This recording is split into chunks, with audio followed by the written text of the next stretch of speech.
Welcome aboard, Big Sills National Football Show. Welcome aboard. Big Sills Army growing, huh? Everybody looking forward to the show each and every single day. Must see TV, right? It's all because of you guys, man. We thank you so much for making this show one of the fastest growing shows. And I mean this from the bottom of my heart, especially during the holiday season. We thank you so much for what you've done. I mean, guys, think about this here, dog. Since April, where we are now, you homies have made this thing absolutely one of the dopest shows on YouTube. And I can't thank you enough, and I won't sit here and not thank you enough. So, okay, enough with the pleasantries. Xander would kick me off the network if I keep going on. He hates that kind of stuff. We thank everybody. All right, by the way, do me a favor, guys. Hit the like button. Sensational stuff. By the way, you know what you guys ended up making Seth Joyner do? He now follows me on Twitter, and he's now answering to all you guys now. Every single time you guys throw something out, Seth's now answering, and he's going to try to make it once a month here on the program. When he has a opening his schedule, he said that he was going to try to come aboard with us so that you guys get a whole bunch of Seth Joyner. So all good, man. And we got a lot to get to. You know what I'm going to do here? I'm not going to be reserved in my comments as we start the show off here on Urban Meyer, but we've already done our beating up of him and what I thought of him and what I think of him, what I think his future will be. We already know my position on Urban Liar, okay? You guys know it. To sit here and beat his ass for 2 hours, I'm not going to do it. But what I'm just going to tell you is this. You could have saw this, and anybody who did their homework, from the time when you're telling your assistant coaches, I had a better coaching staff at Bowling Green than I do with the Jacksonville Jaguars, how do you think that's going to resonate inside the organization? Especially when you hired those guys. So if you've been under a rock, Urban Meyer has been fired. He got fired at night. He got fired at night after Shade Khan, the owner of the Jaguars, came to his senses and said, this guy's got to go. Get this, man. And you know what? To have FU money like Shade Khan, just to stroke a check, I do think he's probably going to get fired with cause because of the way he handled himself with the kicker, kicking players. I mean, dude, really? Is this the kind of stuff that you did when you were at Florida and at Ohio State? This is how you treated your players and assistant coaches? Man, would I not want to play for that guy? But again, it's America, so let's do this. Give him a year. Give him a year. He'll reinvent himself. He'll build up his resume again. People will forget about some of the BS. Maybe not so much this time, as much. But he'll get a job again. America's forgiving. We forgive all people who fall down. Well, maybe not everybody. Okay? Maybe not everybody. But Meyer will be back in the spotlight because you know why? The media are guppies for this stuff. I blame the media for this a lot. Okay, you built that guy up into being some sort of massive success, and I said this, no way will he make it. Go back and look at my Twitter page. Go back and look at any show I did. I never thought he was going to be a success. I didn't think he would fail at 13 games. But this guy here, man, you know, he's not going to change who he is. That's who that guy is. Those are the kind of coaches that fail because they can't see the room. Let me ask you this, though. What do you think is tougher to coach, college or pro? Do you think it's tougher to be an NFL head coach, or do you think it is tougher to be a college head football coach? By the way, the money's tremendous on both levels. Urban Meyer is just one of a few who have tried to make that leap. I tweeted this out at Dan Sileo's show too, by the way. Guys, I think this just accentuates what Jimmy Johnson did in his spectacular career. Okay, Jimmy went from the college ranks to the NFL and was an even bigger star in the NFL. I think what Cliff Kingsbury's doing in Arizona is remarkable. Dude, that guy, it's remarkable what he's doing with the marginal success he had at the college level. I mean, I personally, if I had to pick one, I got to think that it's harder to deal with adults. You see, you can't talk shit to adults, especially when they're getting paid. People make mortgages, right? Talking to NFL players, hey, you could get away with kicking a kid in the ass in college and rattling his face mask. You can get away with that stuff. Pros, you can't get away with that. Pro guys aren't going to tolerate that kind of stuff. They're just not going to tolerate it. Now, some of you are saying, too, probably college because of the recruiting, right? It's a 24/7 deal. 12 months of the year, you got to go out there and find kids. You know, you got to comb the country looking for players, getting good assistant coaches. It's a great question. I mean, so when you look, hey, and by the way, for the record on Nick Saban, I think Nick Saban would have been a success in the NFL once he got the right quarterback. I do. I think he would have been a success. But Nick just felt comfortable at the college level, and he pulled the ripcord himself before it was pulled on him because he didn't want to have to answer to GMs and coaches and owners and the league, players association members, agents. He didn't want to deal with all that. I don't blame him. You know, when you're a college head football coach, you know what you are? You're the king of your own moat. You don't have to answer to people but alumni and the school president. Like, how would you like to coach? Like, watch this. You coach the Philadelphia Eagles. Look who you have to answer to. Howie Roseman, the owner, agents, players association, all of that. That's a pain in the ass. Because you don't have complete autonomy of your own game. You know what I mean? When you're a college football coach, dude, you're head king in charge, dude. Buck stops with you. Okay? Buck stops with you. Hey, Nick Sirianni having to deal with what he's dealing with? Bro, that's a hell of a task. How about this? Nick Sirianni looks like the NFL Coach of the Year compared to Urban Meyer. And look at the money Urban Meyer was given. Urban Meyer was given $60 million. $60 million for what he did in college. Sirianni still has to cut his teeth at being a head coach in the NFL. You know, the T-shirts, get this. Man, that stuff is soft compared to what we saw in Jacksonville. You know, the T-shirts, the Kobayashi videos inspiring people. That stuff is tame compared to what Meyer was doing in Jacksonville. Guy's one of the most immature people I've ever seen being a head coach. All right, let's move on from that. All right. Guys, I got to say this to you here. This weekend's game for the Philadelphia Eagles versus the Washington Redskins is a playoff game. It's an absolute playoff game, okay? And we broached this question a couple days ago, and I want to bring it back. The quarterback that gives you the better chance at winning this game. I don't want to talk about playoffs. I don't want to talk about anything else. You have to get to 500. You have to get to a position where you're now in the 7-hole and can control your own destiny. What guy gives you the best chance against the Skins this weekend? Minshew or Hurts? Jalen Hurts is injured. To what level, we don't know. And by the way, there's a question mark there for me. Is this a real injury?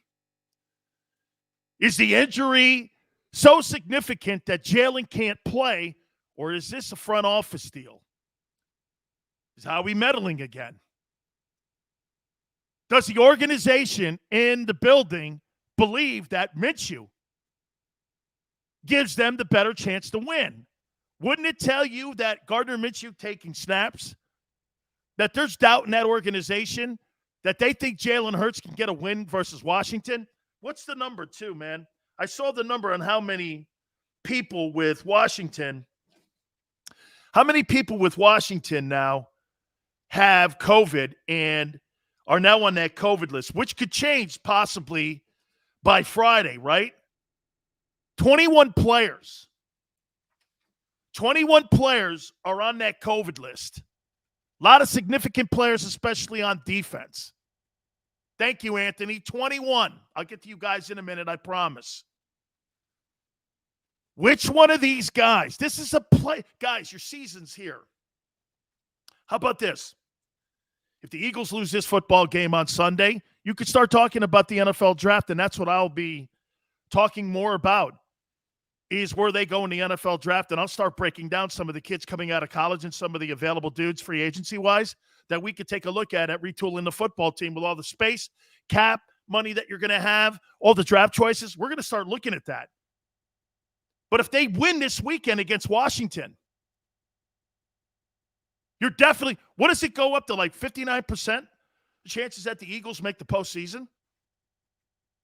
And this year, with COVID, with the way teams have played, and nobody's really been a dominant team, you don't know Philadelphia can't be in a conversation to run somebody off the field, especially with that offensive line. You have one of the most important things that every single playoff team has to have. What is that? Run the ball. If you run the ball, it creates play action, you eat the clock up, and you own field position. You own the game, basically. Which one of these guys? Boy, we're going to get to everybody spin in a minute. An injured Jalen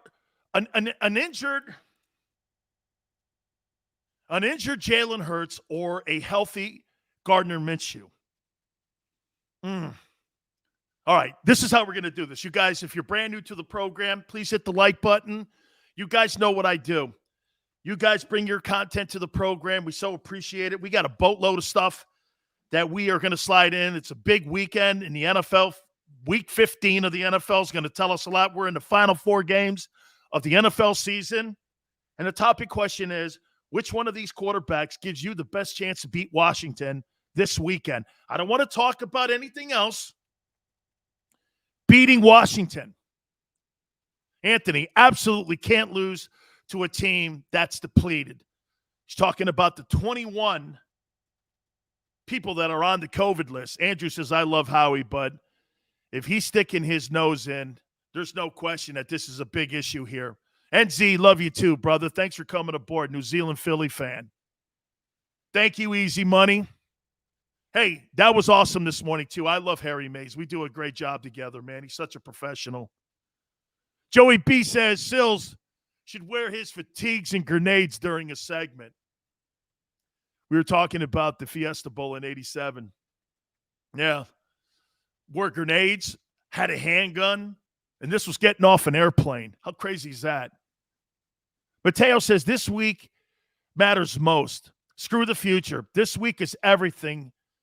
Everything. Minshew. Mateo, I agree. I don't give a shit about next week. I don't care about 2 weeks from now. I don't care about the Cowboy game. Let us get through 60 minutes of football. Let us get through 60 minutes of football here. Washington is going to be hungry, especially after laying an egg against the Cowboys. Dude, they looked terrible in the first 2 quarters of that game against Dallas last week. Then they made it a game and they rolled back and it was 27-20. Cowboys ended up holding on and getting the win. Chalk it up, Sports Philly fan. Sileo, love what you do, dog. Can't stop watching. Dude, that's a great comment, and it's an honor that you say that to us. Urban Flight. Minshew Mania taking over the link. Man, he's so Philly. Hey, you know what, though? Jalen Hurts is Philly, too. He's hardworking, man. He's got a story. People talk shit about him. He just wins games. I'm good with Jalen, too, man. Jalen's a blue-collar, lunch pail type of dude, too, man. Hey, man, nothing's been handed to that guy. That guy's had things taken from him, too, man. He's had to prove his worth every single time he steps on a football field. I'm good with Jalen's story, too. Gardner Minshew's story, hey, man, I'm good with him, too. No one buys him. Can you imagine how happy he is getting out of Jacksonville instead of being around that idiot? Commentators versus the Catholics. That's a nice one. I like it. Ken says Jerome Brown is silly on fatigues. Oh, man, it was a mess out in Arizona, man. Me and Jerome were a mess. Holy cow, did we mess those guys up, man. Oh, the media thought we were crazy. Oh, we were crazy. Okay, we were, man. Oh, yeah, I do. Mateo, but I love the future. Okay, hey, listen, I'm with you, man. Eagles have a phenomenal future. EB says Hurts can sit in the pocket, see what he can do. Dude, he's not very – he is no – how about this? On a scale of 1 to 10, Gardner Minshew versus Jalen Hurts at accuracy. Dude, it's not close.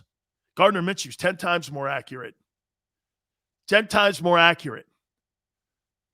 Alexander says Hurts with a full season with some coaching.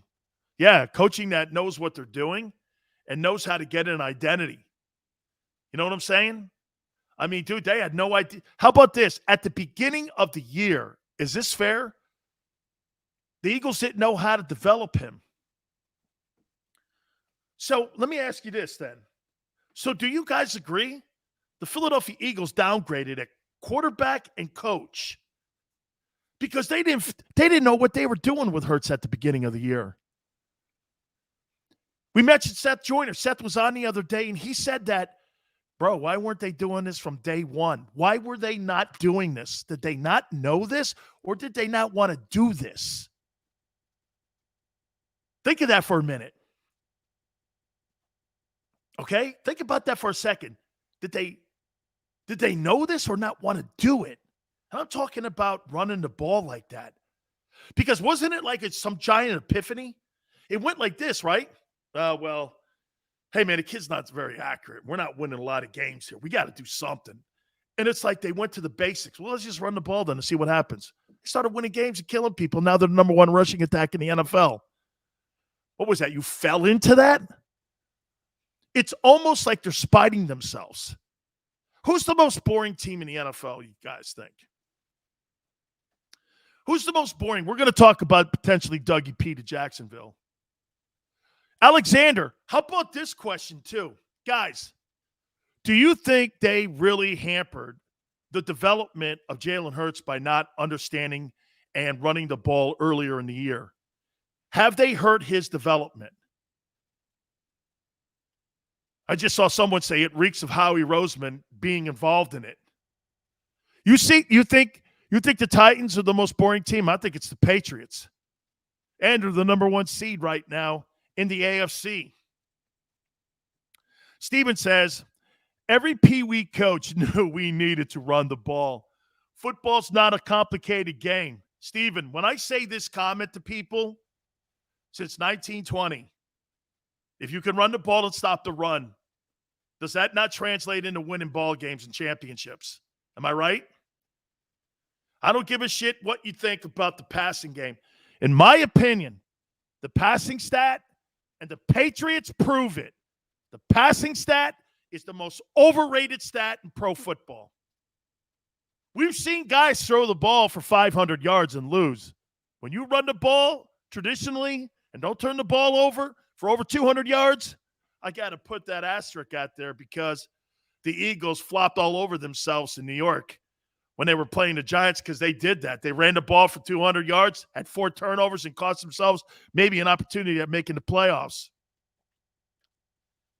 Matt says teams win in the trenches. Man, your 17 team. Hey, watch this. You could put a T-shirt together for that 2017 Eagle team, and you know what you could have on it? Wars are won in the trenches. They're not won in the sky. They're not won with drones. They're won with dudes on the ground and boots on the ground.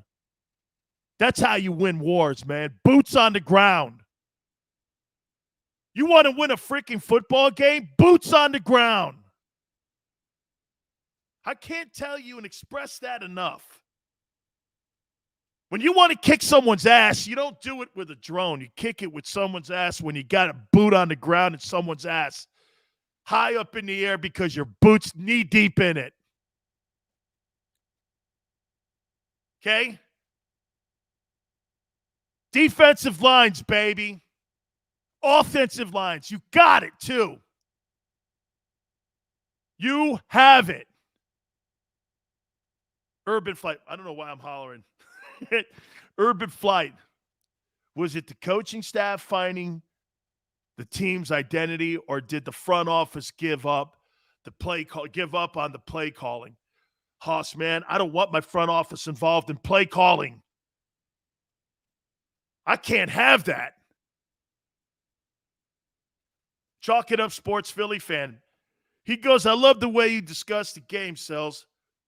Boots on the ground. Am I wrong? What kind of attitude do you think Jason Kelce has? Boots on the ground. Let's go. Let's go play 60. Well, that team is so much better. They have so much more talent. Okay, well, let's go find out. My attitude was always that. Oh, this team's got this. This team's got that. I'm like, okay, well, let's go test that. Let's go test that out right now. Let's see if you're going to show up. Because I'm going to show up. I'm ready to go play some ball, dog. Let's see if you're ready. Got all your fancy names and all your fancy skilled guys. That's what that Eagle team reminded me of 17. You know what? I love that, man. I love that team. Oh, yeah? You got Tom Brady? You have all those skilled guys? You man, that's crazy. Well, let's go beat you with a backup quarterback. Oh, and by the way, by the end of the game, when the 58th minute was coming down to the end of the game, you got down around 60 minutes. Patriots had the white flag up. You beat the brakes off that team. And you beat them up. Man, that's my favorite kind of game. Okay? That's my favorite kind of game. Here. Tapping out. You got a team just like that right now. You got a team just like that. Make those fuckers tap out on Sunday. Take it to them. Never let off their throats. Take it to them. They got 21 people on the COVID. I don't care. What's that got to do with me? I don't give a shit who you line up. I don't give a shit who you got there. I don't care if you have to get guys off the street, dog. I'm going to run you over. I'm going to run the same play at you like the Patriots did to the Bills. Let me tell you what's happened to that Bills team right now. You know what's happened to the Bills team? Got 2 consecutive losses now. They lost to the Patriots, then the Buccaneers, right?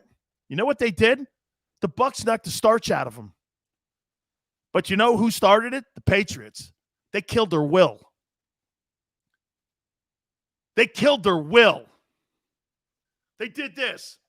Well, we're going to run the play right here. And you're a defensive lineman. I did this the other day to you. What do you mean you're going to run it here? Oh, we're running right at you. We're going to run in the A-gap. You know the one you're defending right now? You'd be like, yeah, you ain't doing that. Sure enough, man, they get 4 yards on you. Shit. Then the guy comes to the line of scrimmage again. Oh, we're going to do that again. They ran the same play 11 times in a row. Hoss, eventually you got to duck when you're getting hit in the chin, don't you? Okay? Dude, Helma run 11 times in a row. It's like being punched in the face 11 times in a row. And you have one hand tied behind your back and you can't do anything about it. These finesse teams like Kansas City and the Rams, I don't think shit of them. Teams like Tennessee, when Derrick Henry's back, dude, you don't want Derrick Henry back healthy and fresh. If Henry gets a chance to play in the postseason, Tennessee is still winning games.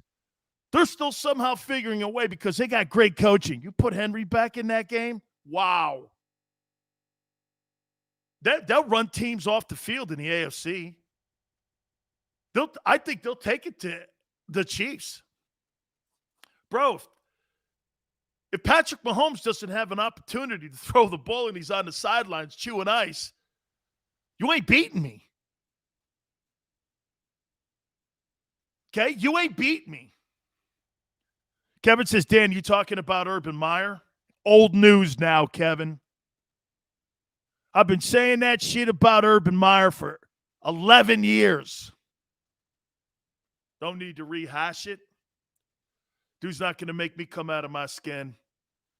He's a loser. Always was. Always will be. Never change his stripes. But he'll get a job somewhere if he wants it. He's stolen a whole load of money. Okay? Character was never a problem for Urban Meyer because he didn't have any. Always remember that. Guy like Meyer, you think he cares about character? Why should he? He never had any himself. Well, this is really a stain on Urban Meyer. Why? The guy had no character. If you don't stand for something, you'll fall for everything. You got to have something you stand for. Me, I don't want anybody beating up animals or the elderly or women. I can't have those kind of guys on my football team or in my business or around me. Because if they're around me, that means I tolerate that shit. And I don't tolerate that. I stand, don't beat women up. I've never put my hands on a woman in my life, nor would I ever. I've never disciplined my daughter. First dude on the planet that hits my daughter ain't going to be her father. And the first person that hits her, you won't see Big Sills the next day, 4 to 6 Eastern. That's a proclamation I'll stand by. I will go to prison for that. Ain't no issues there. I've already got a bail bondsman. Anthony Rizzo. I know, like the baseball player. No, it's Zizzo. Anthony Zizzo from bail bonds. I already got it. He's my boy. Anthony Zizzo. Something happens. Anthony's getting a call. Big Sills did it. I killed this guy. Yeah. Why? Because he put his hands on my daughter. Can't hurt animals. Big animal guy. I know, maybe not. I know most people out there probably think I eat them, but I don't. And you can't hit the elderly. I was raised by my elderly grandparents. Okay? I was raised by Italian grandparents and my aunt. So none of that stuff either. Anything else, man, I'll forgive you on this and that. Dude, I don't care if you rob a bank as long as you don't use a gun. You don't hurt anybody. All good. But you got to stand for somebody. Xander eats elk. Elk. Holy, see, when you have big money and you drive around in a Ferrari and you're with like Big Joe and you're driving around like a 300, Mercedes, and you guys are all rich and stuff like that, you guys could eat elk and caviar and all that stuff. You and me over here, like everybody else, we eat hot dogs. Right? We eat leftovers. That's right, man. So, hey, by the way, I got another great one for you, too. I got to take a time out here. Biggest game in Carson Wentz's career Saturday night. Biggest game in his career. Okay? Yeah, I'm a burger guy, too, homie. All right, guy, pizza, too. Absolutely, man. Stop with the food. I'm already starving. All right. Please hit the like button. Jason Cole will be at the top of the hour, 5 o'clock Eastern, okay?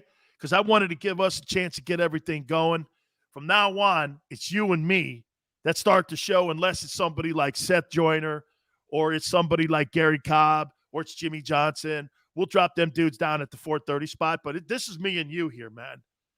We're going to bang on this thing here. And by the way, Washington, I'm going to tell you, too, who I think the quarterback gives the best chance of winning on Sunday, Washington versus the Eagles, okay? We're going to do that. Hit that like button.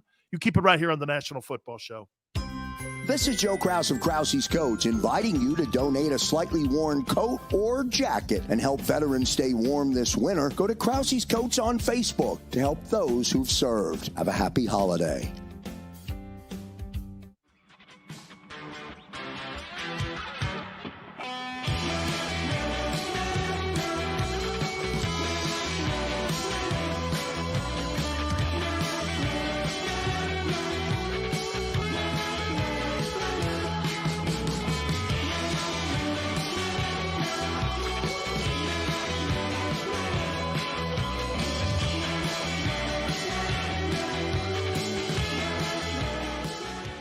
At Stateside Vodka, every new customer gets the world's best rocks glass, free. What's that? A rocks glass? You're telling me that bottle is cut in half? You could say that. Holy shit. And you're telling me I can get one of these glasses for free? That's right. One free rocks glass per customer with each first-time purchase of stateside vodka.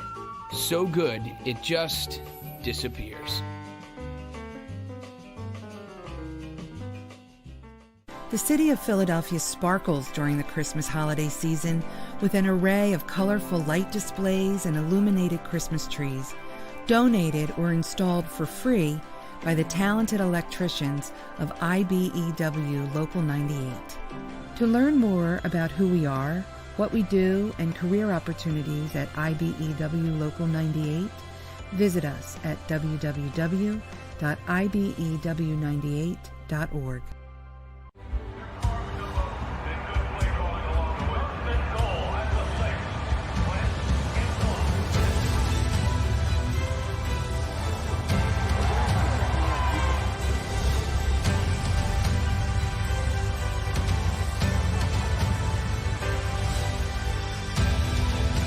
Field of life, First Trust Bank is there for you.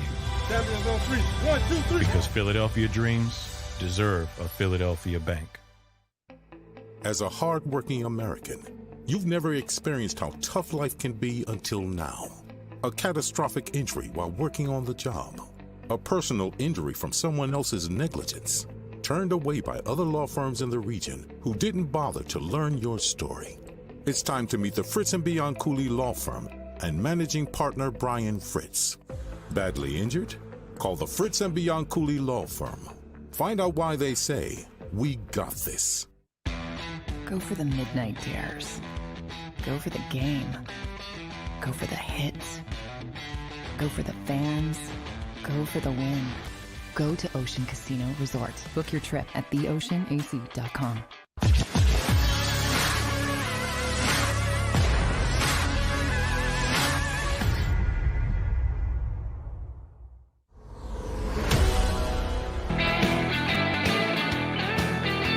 Welcome back, National Football Show, Big Sills. I saw NC, Philly fan. So he watches two shows, Pat McAfee and Big Sills. Yeah.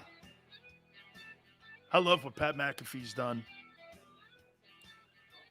My favorite thing on the planet, you know what he's done? He's told the big dudes like iHeart and Odyssey and all them people, I don't need you. Oh. When I found that out, that I don't need them, you come knocking on my door now. I'm done with you. I work for the companies. I know what it's like. You'll come knocking on me because you know what? You keep making good content. All of us keep sitting here having good conversation. You know what you guys do? You run those people out of the business. Oh, yeah. I learned a good lesson. I don't need anybody. I know what this is now. Okay? No, Bobby. Bobby says Jags owe Meyer 4 years, $48 million. No way. They'll fire his ass with cause. Mott, how you doing, brother? All good. Okay? Doug Pederson to Jacksonville. Why would he want that? Well, we'll hit on that. Let me write that down. Pederson to Jacksonville. Pederson to Jacksonville. Hey, man, you know, I'm an NFL guy. You don't remember things, you know, okay? Xander's got to send me 3 or 4 reminders if I'm doing other work like we did with the middle today. Sills, don't forget. Sills, ready? He's right to do that too, man. My wife does that crap. Pederson to Jacksonville. Is that a good job or not?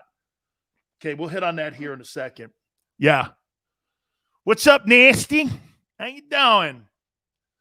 Radio sucks, man. I'm starting to believe that you're right. Big Sills, I'm afraid Sirianni will lose the game for the Eagles. He may get away from the running game. Man, if that guy gets away from the running game, we're going to kill that guy on Monday. Don't lose that game, Nick. Don't lose that game, dude. Do not lose that game. Eastside Monster, the day a Big Sills started this show, the stations were like, whoa. Why are your ratings down? I love that, man. Thank you. I guess it's now views and such. Sirianni is not an issue. He's not. I still think his situational play calling is. I still think sometimes he gets away from running the ball, man. You've got to be – how about this? I don't think Nick Sirianni's very disciplined yet at forming an identity of a team because he has too many people whispering in his ear. Does that make sense? See, watch this. Sirianni comes up with a game plan, right? He wants to institute this game plan. All of a sudden, he's got people chirping in his ear from the front office. Not going to throw the ball and be balanced? No, I'm not. Well, why? I drafted a wide receiver in the first round. I don't care who you drafted. This is the strength of the team. When you have those kind of conversations and you have to have a debate on how to approach a game, there's a problem. I don't want to have that debate with you. You understand? This is the problem with the Eagles. Watch again. And I think this goes on. Okay, we're going to run the ball 43 times. Then all of a sudden you got a guy chirping in your ear. I'll bet you Howie sits in on those meetings too with the coaching staff. I bet you anything he does. You got to remember something too, guys. I don't blame Howie Roseman for being as involved as he is. I'm going to tell you why. Guys, help me out here. When Chip Kelly was in Philadelphia, didn't they move Howie to like the broom closet? Didn't they move? Like he had this. I heard he had this really big office. I heard he had this gigantic office. And I heard when Chip Kelly got the job, he got Howie's office. And they moved, and he moved like Howie to like the broom closet. Right? Put him back in there, had no say. Didn't they give him some bullshit raise or something and some fake title or something like that? And they stuck him back in the broom closet, right? Right? Alexander, okay. So you guys are confirming this, right? Anthony says, yep.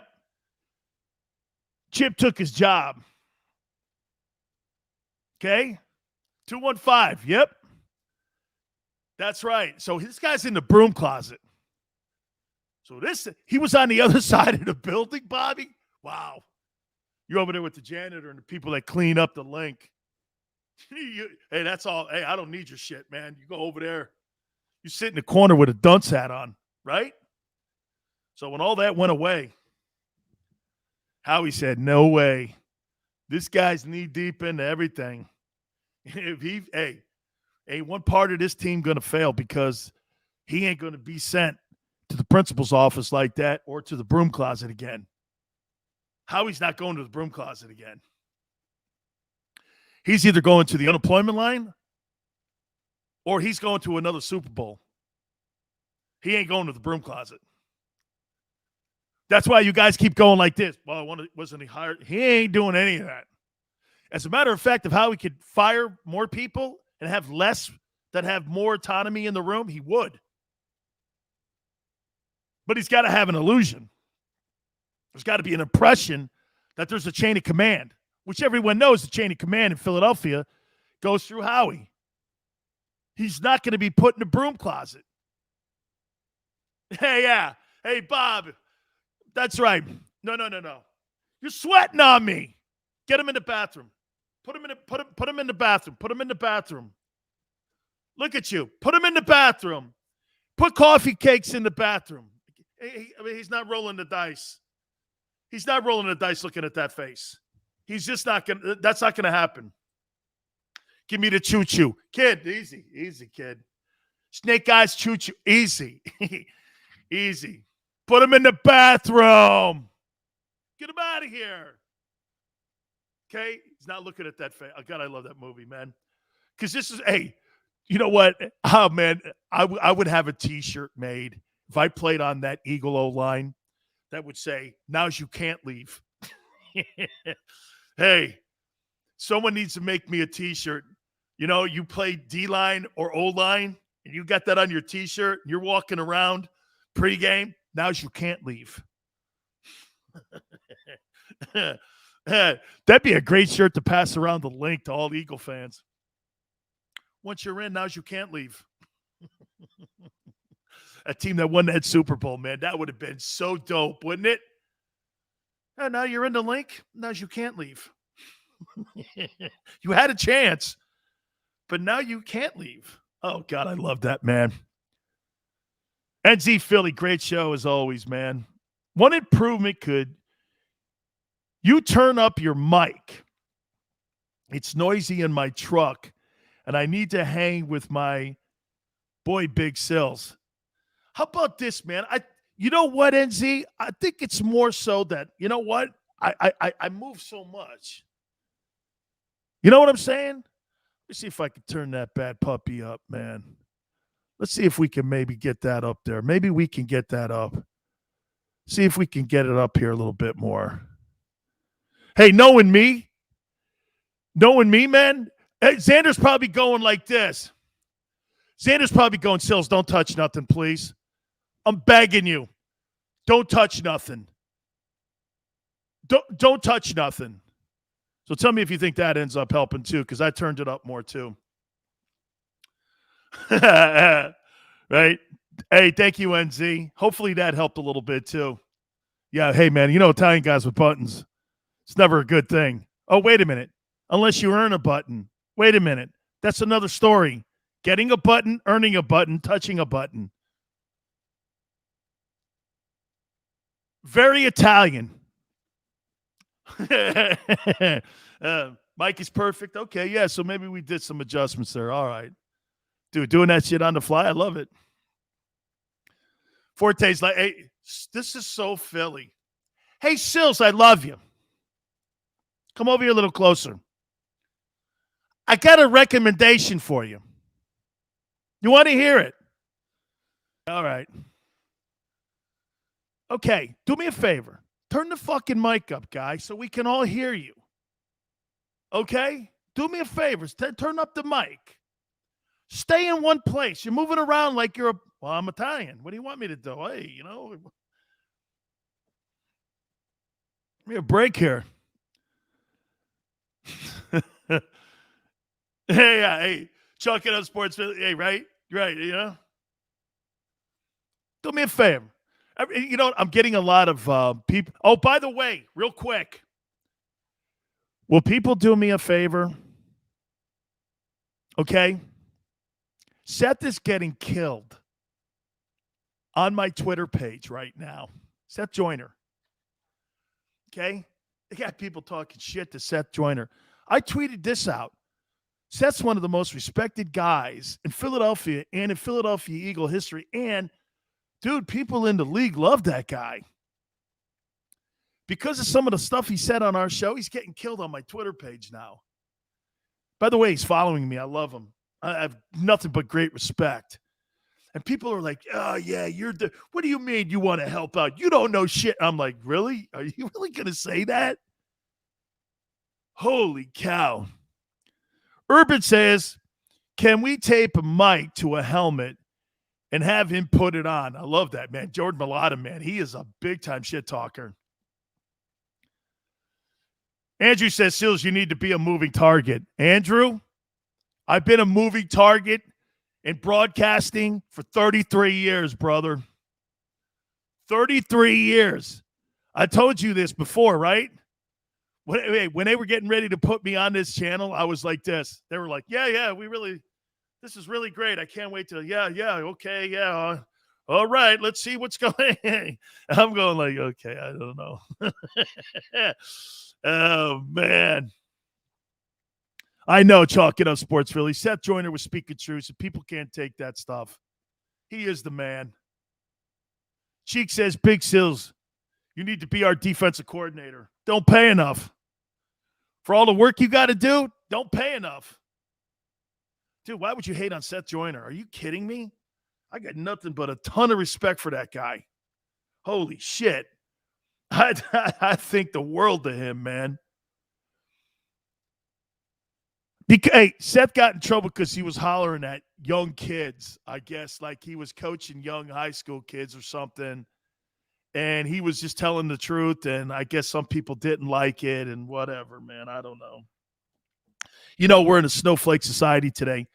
Oh, my God, he talked harsh language to me. People today can't take harsh language. Oh, he's saying hard. Like, dude, people hated Trump for one reason, because Trump talks shit to you, and nobody likes that. Or, unless you live in Philly, Boston, or Pittsburgh, or Chicago, you understand that. Well, he's just a jackass. Yeah, really? Thanks a lot, doctor. You just came to that conclusion? Give me a break. Give me a break. Hold on here. Hey, where are the cannolis at? I requested cannolis. That would be a good one. Hey, in the green room, how come we don't have cannolis? I like to have pasta fazool too, you know? Give me some pasta fazool for lunch. I'd like to have a cannoli if I can, or two. All right? Italian coffee. Got to wash it down with something. And a little amaretto later on. We're good. Right? Where the fuck are the cannolis? I want pasta fazool. Okay? Starved artichokes. We could go there too. Italian meatballs with the bread. Day old. None of that French bread either. Big Seals don't eat anything French. Nothing French. They surrender too much. Thank you. Good night. We don't do it. All right, let me get on this here. I want to get back on the rails here a little bit with Carson Wentz. A little bit on tonight's game too. More on Eagles and Redskins this weekend. Keep it right here on the National Football Show. This is Joe Krause of Krause's Coats, inviting you to donate a slightly worn coat or jacket and help veterans stay warm this winter. Go to Krause's Coats on Facebook to help those who've served. Have a happy holiday.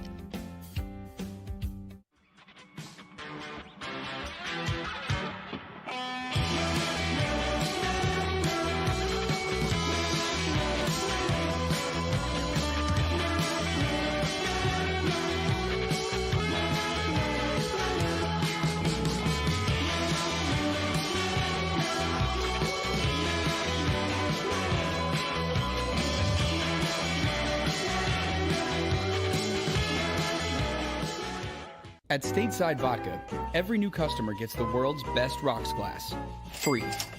What's that? A rocks glass? You're telling me that bottle is cut in half? You could say that. Holy shit. And you're telling me I can get one of these glasses for free? That's right. One free rocks glass per customer with each first-time purchase of Stateside Vodka. So good, it just disappears. The city of Philadelphia sparkles during the Christmas holiday season with an array of colorful light displays and illuminated Christmas trees, donated or installed for free by the talented electricians of IBEW Local 98.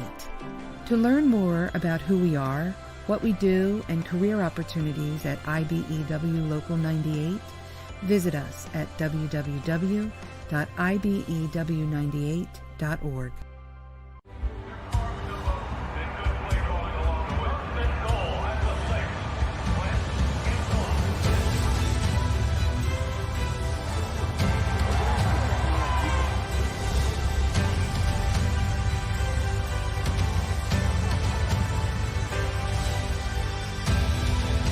Field of life, First Trust Bank is there for you. Champions on three. 1, 2, 3. Because Philadelphia dreams deserve a Philadelphia bank. As a hard-working American, you've never experienced how tough life can be until now. A catastrophic injury while working on the job. A personal injury from someone else's negligence. Turned away by other law firms in the region who didn't bother to learn your story. It's time to meet the Fritz & Bianculli Law Firm and managing partner Brian Fritz. Badly injured? Call the Fritz & Bianculli Law Firm. Find out why they say, we got this. Go for the midnight dares. Go for the game. Go for the hits. Go for the fans.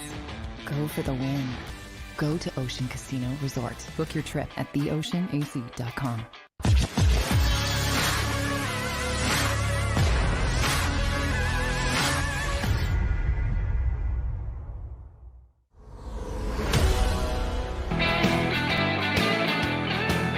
Welcome back. National Football Show, Dan Sileo. Please hit the like button.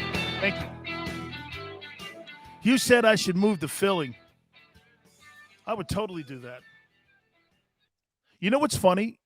Can I tell you guys what my wife said before I even started doing this show? And that we knew that it would be centric around Philadelphia sports and the NFL, because we talk about all the things going on in football too, college and pro. You know what my wife said? You want to know what my wife said about me talking in Philadelphia? Xander says the city's a dumpster fire. I think politically, probably so. It's true. But the fans are the greatest. Do you know what my wife said? My wife goes like this. Sills. She's like, Dan, I don't know. You're too abrasive. I was like, for Philadelphia? She goes, yeah, they would think you're an asshole. I'm like, well, I am kind of. And she's like, yeah, but I'm like, Kim, I think my wife's name's Kim. And I go, yeah, but you've been out here in Snowflake, California too long, man. You got to talk to those people. And do you know how many days I showed up being a fake? And we were doing great radio and we were getting big ratings and big numbers, but I couldn't tell people how I truly felt. That guy sucks. I used to talk Padres. Okay. I know, right? They're good now. But I was like this. It's the worst organization in Major League Baseball. And we used to have them on our station. What's this? Hey, thank you, Bob. Hey, Xander, put that up. Put Bob up there, okay? This is what he's saying about Philadelphia and what he's saying about me. I get it, okay? I understand that. Okay. All right. This is what I said about the Padres, and we had them on our network. And I was doing this. This team's been the worst team in baseball since 1969 when they came into the league. They've sucked out loud. You're never going to be anything. Now, they went out in the last couple of years and got Manny Machado, and they went out and they got Tatis Jr. That was a great trade. They sent James Shields to Chicago, and they got that guy in return. I'm like, holy shit, man, what a return on investment. You think Chicago wants to have that? Kenny Williams wants to have that move back? Damn right he does.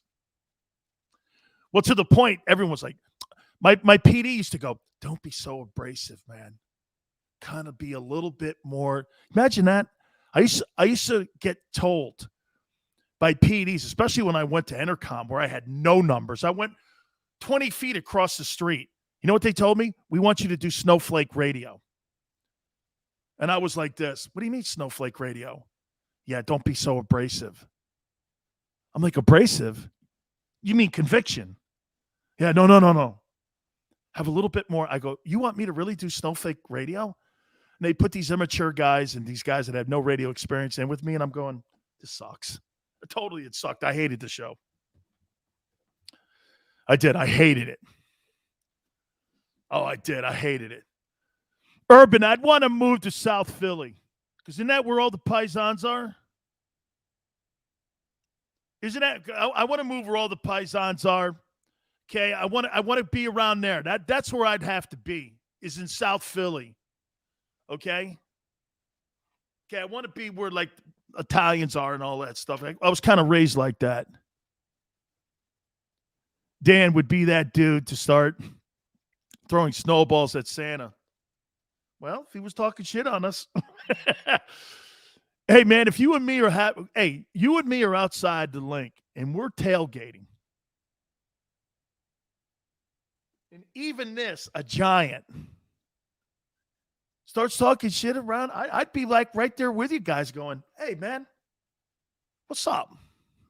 Don't talk around. You want to talk? Go to the toilet. Go to the toilet. All right, let me ask you about Doug P. Do you guys think that Jacksonville job is a good job? Think it's a good job? I mean, look, let's take a look at the history for a second here. Want to have a beer with Sills. Mott, Coronas, baby. I know it's high-class shit, but I drink Coronas. I love Corona. It's my beer. If you notice, I'm a little bit thinner in the face, and I'm hoping that's either the camera view or the fact that I backed off instead of drinking 8 a day or drinking 8 a day. I'm down to 4 now. So maybe hopefully it's making me look a thinner. By the way, I'm never asking a dude how I look. That's a rule. Don't ever ask another guy, how do you think I look? What up, Big Red? Don't ever ask. Don't ever go like this to a dude. How do you think I look? Then you sound like a fraud. You know, what do you think I should? Katie Couric, what do you think I should do on helping my image? What should I? A-Rod's the most disgusting human on the planet. Oh God, I know why J-Lo dropped his ass. I mean, how do you think I look going out? Do you think I look pretty? A word a dude should never use is pretty when referring to himself. Pretty. Nuh-uh. Pretty and let's go to a bar together. Man, Big Sills is out. Big Sills, I told you, I don't go to bars with dudes unless we're congregating because of the show and such. You know what I mean? It's the only thing, man. South Philly T says, I'm a Corona guy. Since COVID, I've been chilling. Me too, man. I've gained about 45 pounds. My wife would say it's 145, but to each his own, right? Matt Hatter, you like Dougie to the Bears. The only problem that I have with Doug Pederson going to the Bears, they don't know what they're doing at quarterback. They never have. And that would be a problem for him. He needs a quarterback, bro. And you got one with Trevor Lawrence down in Jacksonville. And you got to remember something about the owner down there. Shade Khan has shown that he is willing to spend money. Okay? Carl says 4 beers. He's wasted, Carl. 4 beers? Big Sills is just getting going. How you doing? Okay?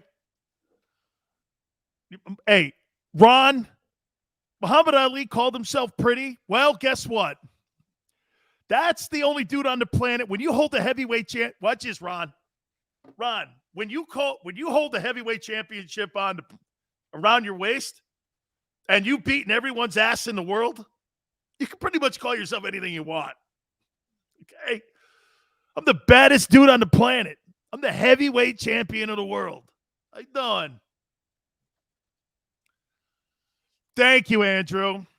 Thank you for your lack of support. It's the camera. Okay. Are you saying it's Xander? You think Xander's going to make me look thinner? Come on, man. He's always telling me, Sills, lay off the cannolis. Lay off the cannolis, kid. Saint says Doug will be a winner no matter where he goes. But look at Joe Douglas with the Jets. The Jets, I know. Look at the organization. I told you this, guys, a couple days ago. The Jets have had one coach with one winning record in the history of the franchise, and that's Parcells. Al Groh had 1 year. I think he was 9-7 1 year. But the rest of them dudes have all been losers. All been losers. It's such an awful, awful environment, New York, with the Jets. That kid, Zach Wilson, has no chance. He has no chance of winning there. There's just certain places you have no chance. You know why? There's too many voices in the room. Okay? Too many voices. Okay, we're not talking about my weight any longer. Yeah, we're not here. All right, I got to hit on Carson. All right, may I please get back to a very important topic here? Were you guys too mean to Carson Wentz? Here, I hope I still have that stat over here. I'll get it after the top of the hour here. Were you guys too mean to Carson? Tell the truth. Tell the truth. Were you too mean to Carson? Eastside Monster goes, nope. Mott. In his last year here. All right.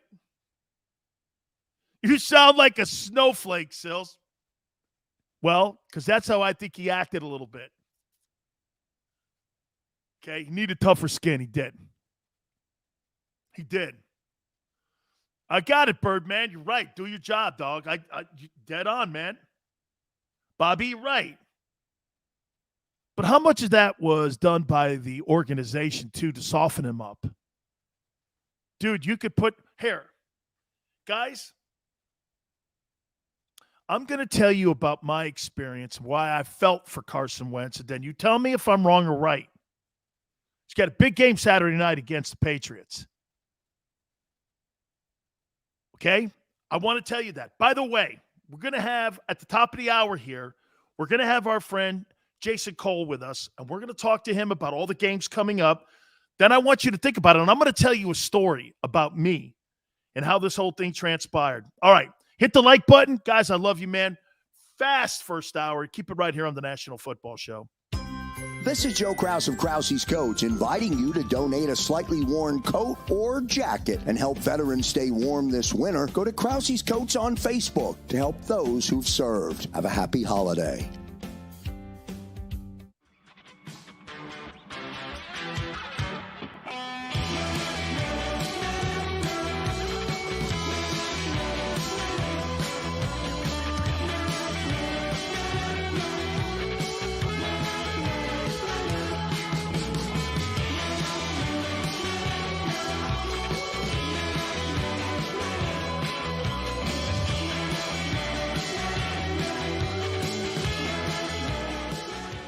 At Stateside Vodka, every new customer gets the world's best rocks glass.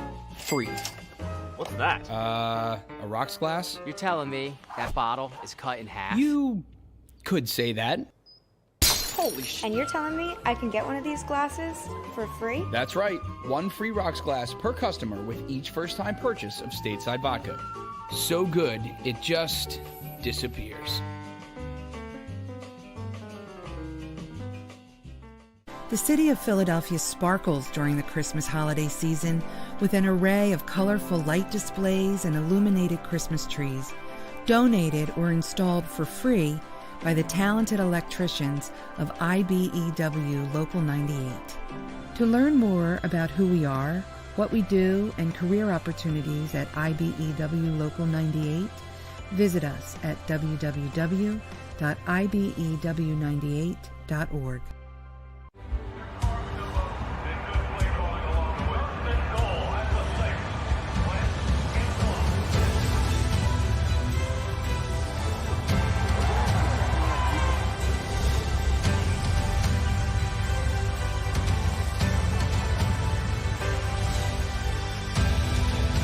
Field of life, First Trust Bank is there for you.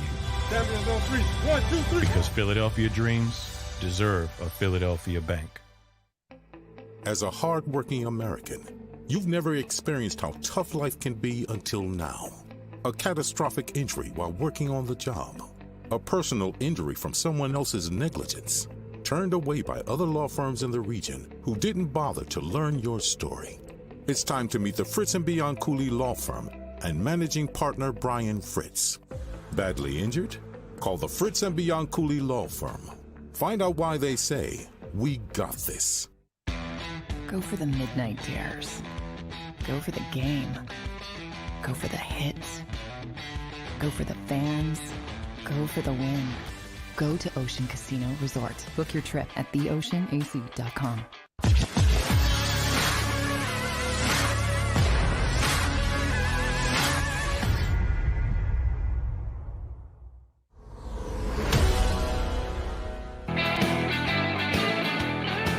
Hour 2, National Football Show. It's your boy, Big Sills. Xander says move to 2 Street.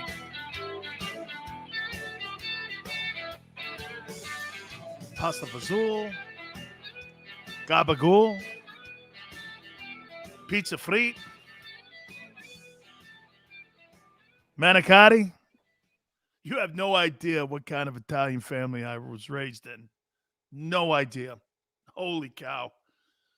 My folks spoke Italian 50% of the time when I was a young kid. That's a fact. They didn't want me to know what the hell they were talking about half the time. But, oh, my God, it completely like 100% like Genzo. That was great. It's one of the best Absolutely most insane times, and I loved it, every minute of it. My pop was he was a fireman for 30 years, and he was a fisherman, and I used to go out fishing with him in Long Island Sound.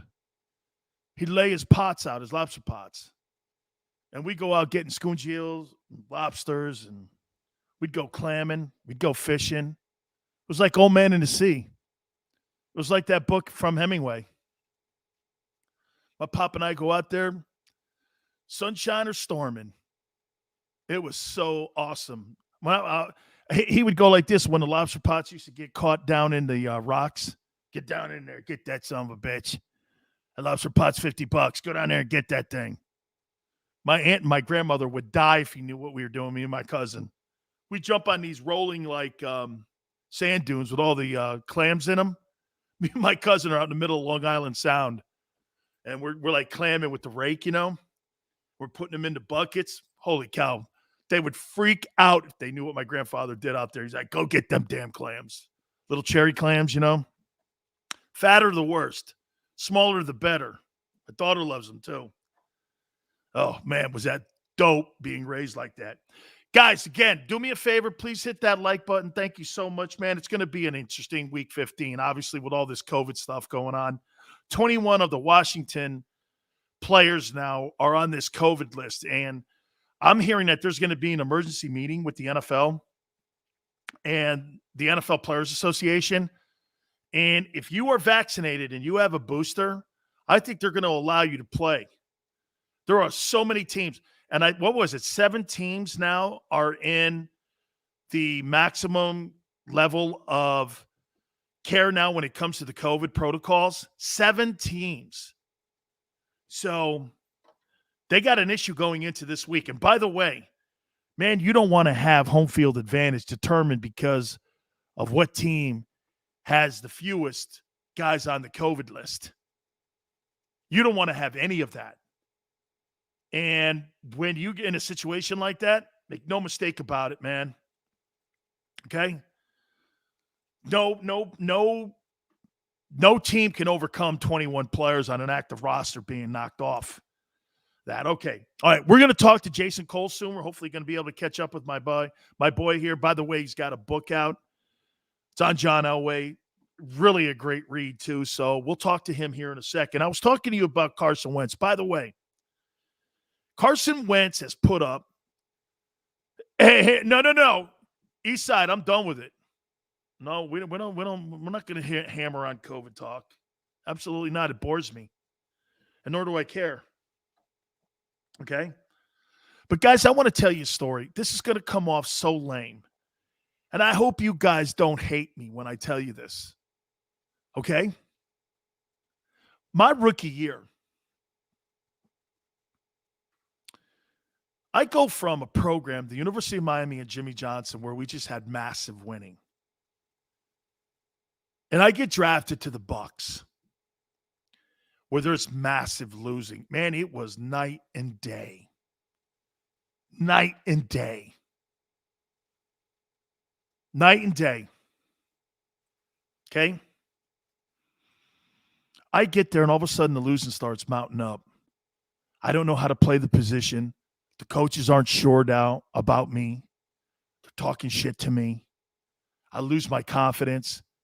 Man, there was a time in the week and in the preparation of games where I was doing this. Man, I don't want to do this anymore. I know, weak. If I could talk to that 21-year-old kid, I would tell him, get your shit together, guy. You got an opportunity of a lifetime. Don't blow it, kid.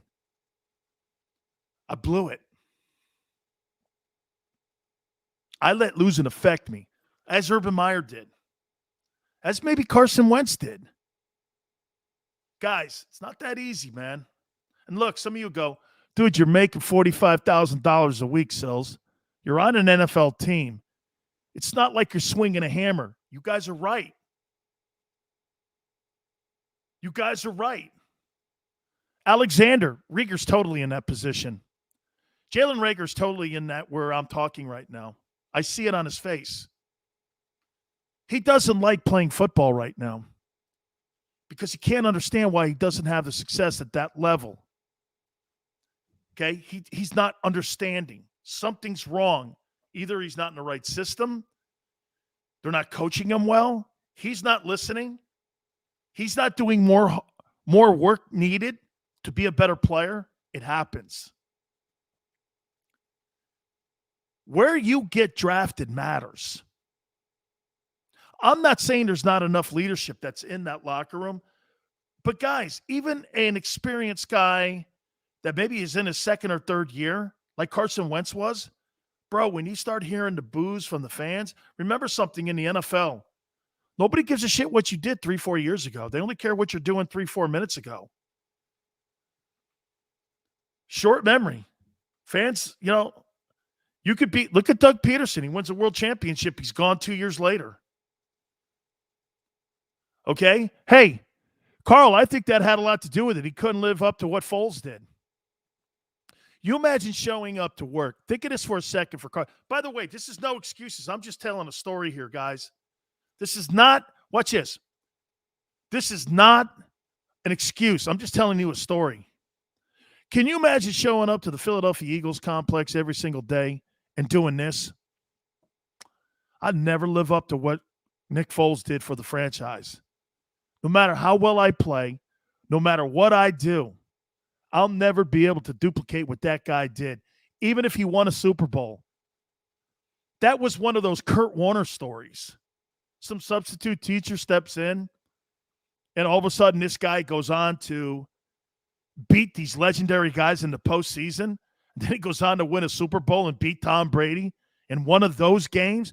Dude, it wasn't like he won an NFC championship game against Brady or a particular big game in the regular season. This guy won the game. The game. I think Brady hates that loss more than he hates those 2 losses that he had to Eli. Mott says Wentz apologist. No, man. Just telling the story here. And Mott, know this. I'm not telling you that that's right. I'm just telling you that a lot of players go through that. Look at what Urban Meyer just went through. Urban Meyer had a mountain of success. Okay?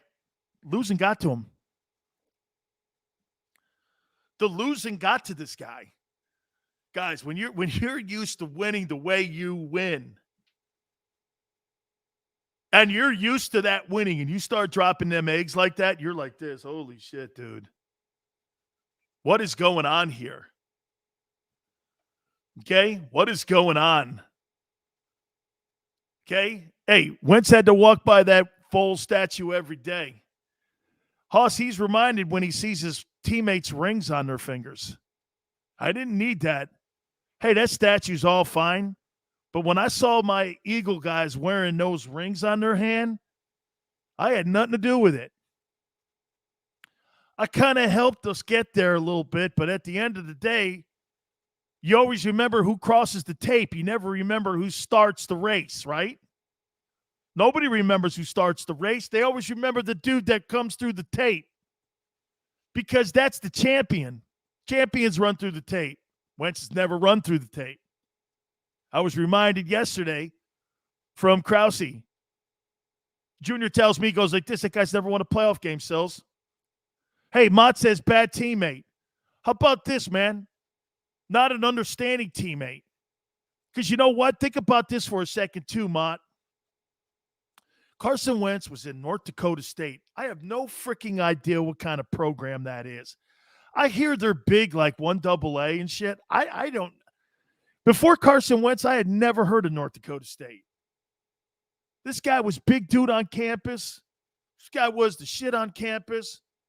This guy, I don't even know if he lost a game when he was in college. I don't ever remember anybody telling me he lost. Like, he won like every game there was. Didn't he win those national championships? This guy never faced any adversity. And when adversity faced him, he'll be better off now. What he went, get this, guys. Carson Wentz is going to be better off now because of what he went through in Philadelphia and Indianapolis. Yeah, it was a culture shock. It was an absolute culture shock. Yes, Jason Cole, bottom of the hour, that would be good. Yeah, I'd rather do it that way anyway. So our guy, our author, and our Pro Football Hall of Fame voter and NFL insider, Jason Cole, will be at the bottom of the hour. Guys, again, do me a favor. I swear to you, man, in a city like Philly, Boston, Pittsburgh, Chicago, those places, nobody likes excuses. They're like assholes. Everyone has one. We know that. I'm not making excuses up for anybody. I'm just telling you a story. Hey, guys, know this. There's not a day that doesn't go by that I do this. I look in the mirror and go, shit. Man, did I fuck this up? I didn't get thrown out of the league because of talent issues. I got knocked out of the league because I wasn't mentally tough enough or prepared mentally. Man, worst thing you could tell a man. Worst thing you could tell a man is that you're not mentally tough enough to get through something. So when I tell you guys that, that's from the bottom of my heart. Man, I learned so much from that experience. I learned so much. You know, I told people this, when I get a job that I get a chance to talk to you folks or I do a radio show, I never take those seats for granted. You know why? Maybe Krause Jr. now knows why I'm so diligent on my show. You know why that is? I'm never going to take anything for granted ever again.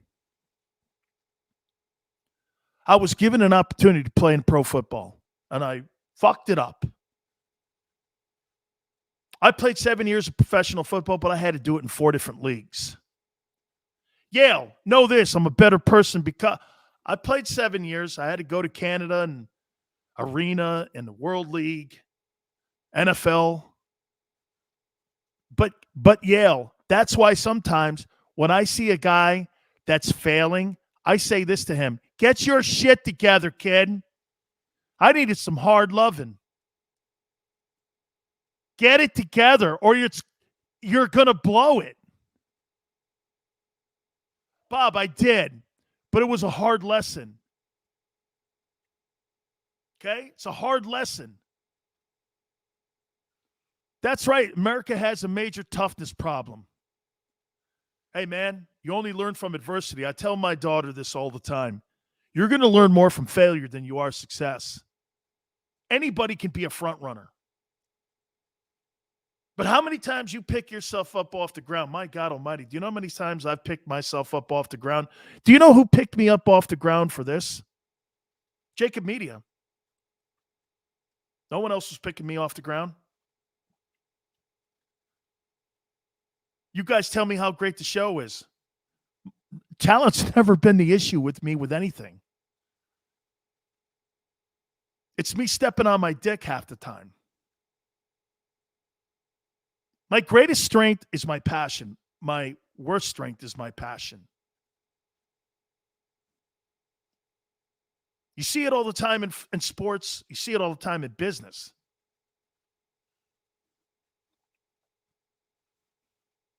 I tell folks this all the time. That's why I like talking in cities. You know what half of you guys are out there saying right now? I know half of you guys. You know what the majority of you guys are saying? Hey, Sills, that's a great story and all, but at the end of the day, no one gives a shit. I'm only here because I like you. That stuff there, dude, I got to get up to and go to work at 6 o'clock in the morning, feed my family, put groceries on the table, pay my bills. I get it.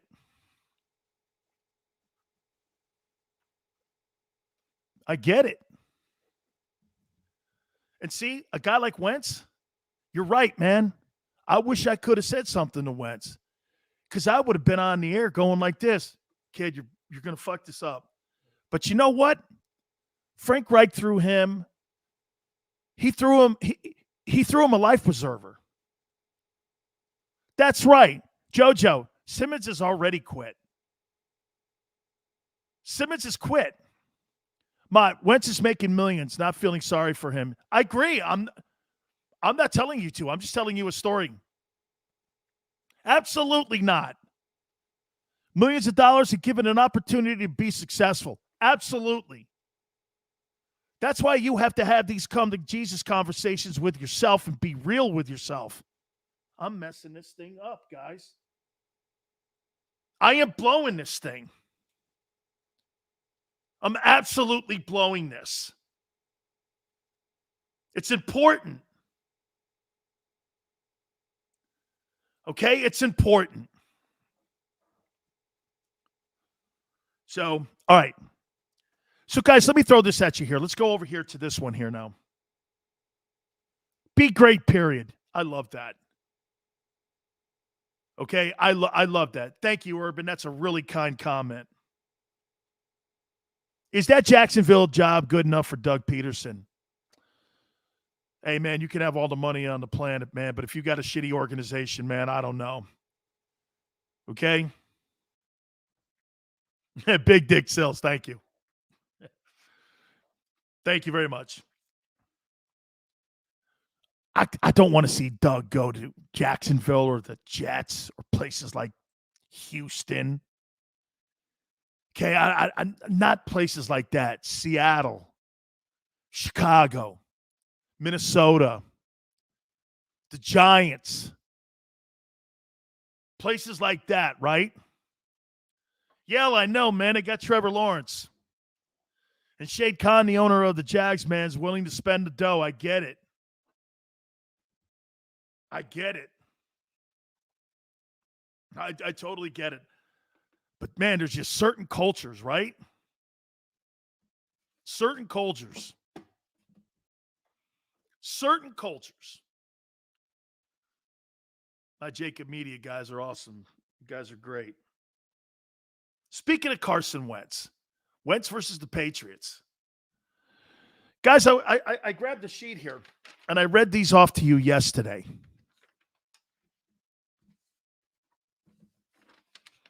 Carson Wentz is the NFL Comeback Player of the Year.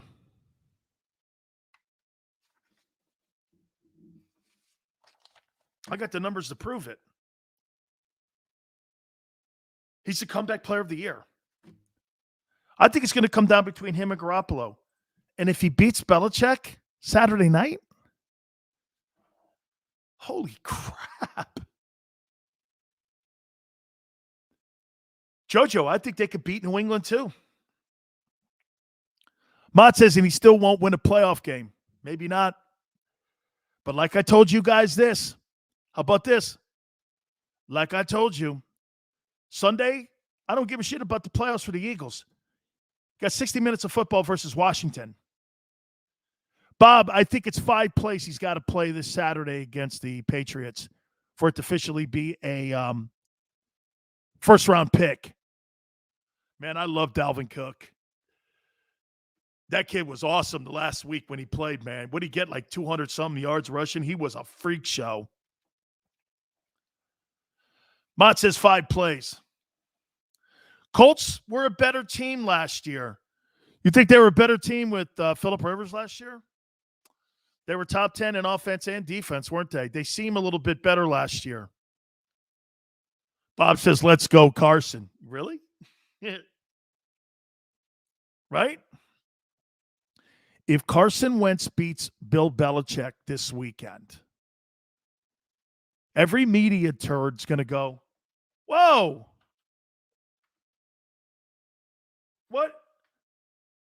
What happened? Then they're going to come after you, Philly. They're going to take that binoculars off of Wentz, and they're going to go to Howie Roseman and the owner and look at it through, especially if you lose against Washington. Don't let this happen. You lose to Washington. Wentz wins Saturday. They're 8-6, and they're primed for a playoff spot. He wins Comeback Player of the Year. Doug Pederson signs a 4-year, $100 million deal somewhere, and everyone's going to be looking out going, wait a minute now. A quarterback just took a team to the postseason that we jettisoned, and the football coach we fired just got $100 million. Don't have that happen. Oh, Cole says, fuck the media. true. You're right. Right. I was asked this question by Harry Mays today, though. Harry Mays goes, would you rather have the first rounder or Carson Wentz? I want the franchise quarterback. You can keep the first round pick. I need a quarterback that can win games for me. First round pick? What, so I can draft a Jalen Reagor again? Come on, man. Howie Roseman's picking your picks. You think that guy's game? How about this? With all the quarterbacks that are going to be available out there, you think he's going to pick the right one? Watch this. That kid from Cincinnati turns out to be the next Patrick Mahomes. Watch this. I'm not in love with any of these guys coming out, but I didn't think Patrick Mahomes was going to be Patrick Mahomes. I saw the kid at Texas Tech. I was like, he's kind of all over the place. Mott's like, stop it. Okay? Yeah, Howie's making your picks, bro. Brian says, yep, we should have kept Carson and then drafted Justin Jefferson. Holy cow. Hey, wait a minute. Did you see that video? I don't know if you've ever seen that video. Have you ever seen that video with the Minnesota Vikings when you guys drafted Jalen Reagor and the Vikings guys were like getting ready to like party and these guys were getting ready to start doing shots? These guys were like, oh my God, they didn't take Jefferson. They took Reagor. And I thought these guys were going to start laughing at you. That scene comes back to me now. Right? Mott says Vikings have 0 Super Bowls. Correct. 4 appearances. That's it. Hey, Bobby, Belichick exposes all quarterbacks, even Brady this year. He didn't have his best game. That is a classroom lesson when you go against Bill Belichick. And you'll bet Carson Wentz better be schooled and ready to rock. Yeah, Matt Hatter goes, they did laugh at us. Okay? They did. If you've ever seen that, man, that video of the Minnesota personnel, I think Rick Spielman's in that picture. I know Rick well. I know his brother better, Chris. Chris was a former teammate of mine. Mott says 38-7 is all Eagle fans care about when it comes to Minnesota. So true, man. All right, we're going to catch up with our boy, Jason Cole. Oh, we got the video. Hold on here. Here's the video. 5. What corner's going to be? I know if we can move back at 25, we're going to get one of these corners. You think? Yeah, the corners are sitting there. He's going to take a receiver too, right? Meanwhile, we have the Mike Zimmer. Eagles. You thought they might go wide receiver. We've seen some wide receivers go off the board. It certainly seems like this would be a need that they need to fill. All right, pick is in. We're on the clock. Oh, my God. Jalen Reagor, wide receiver, TCU to the Eagles. Let's get him. Yeah. Hey, Pack. I'm on it. Nice. Get Justin Jefferson on the clock right now. Get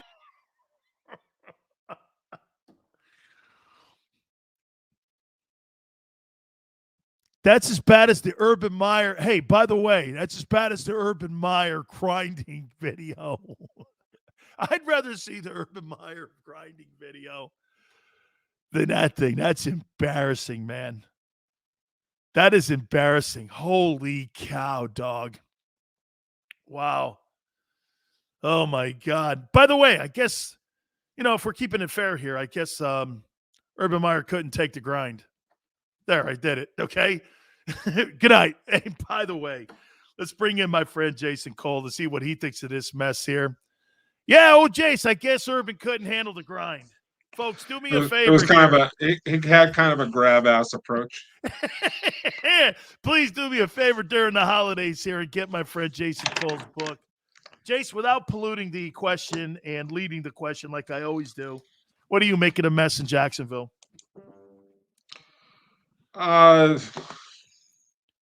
It's a guy who didn't understand what he was getting into in terms of a head coach. A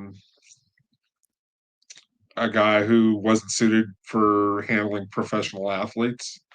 A guy who was a great recruiter, not necessarily a great X's and O's guy. Yeah, he's a great college coach, but I don't think he knows how to relate to people who have a certain amount of authority. And players in the NFL have authority; they have control over themselves, right? They have a say in what goes on here, and you have to treat them like adults, and you have to treat them like men. Um, and I don't think that like there's not one of these things that like is fireable in and of itself, but it's just a complete and total lack of regard for how you act as a professional. And I think that Urban Meyer is, I don't want to psychoanalyze him too much, but he was a guy who was best off in a small town where there was nobody paying attention, or he was treated like a demigod, and allowed to do whatever he wanted. I mean, I know that's what happened in Gainesville. They had 20, what did they have, 25, 26 arrests? 36. 36. I kept count because I'm a Cane. I did. Well, I mean, look, all joking aside, right? And we could do plenty of jokes on Canes versus Gators over the years, right? But I mean, he was allowed to get away with anything in Gainesville. And the same thing happened in Columbus, right? My favorite story that explains a lot about Urban Meyer is this. I got a good friend of mine who I went to Stanford with, who knows, Urban Meyer's family a little bit from a professional relationship. Okay, he does business with them. He showed up at their house one time, and he was wearing a Stanford sweatshirt, right? And Shelly, his wife, answers the door. She sees the sweatshirt, and she goes, "Stanford, huh? Choir boys. Can't win with choir boys." That wasn't Urban saying that. So that's the mentality. That's the mentality in the house. That was Shelly, right? That's the wife. Okay, think about that.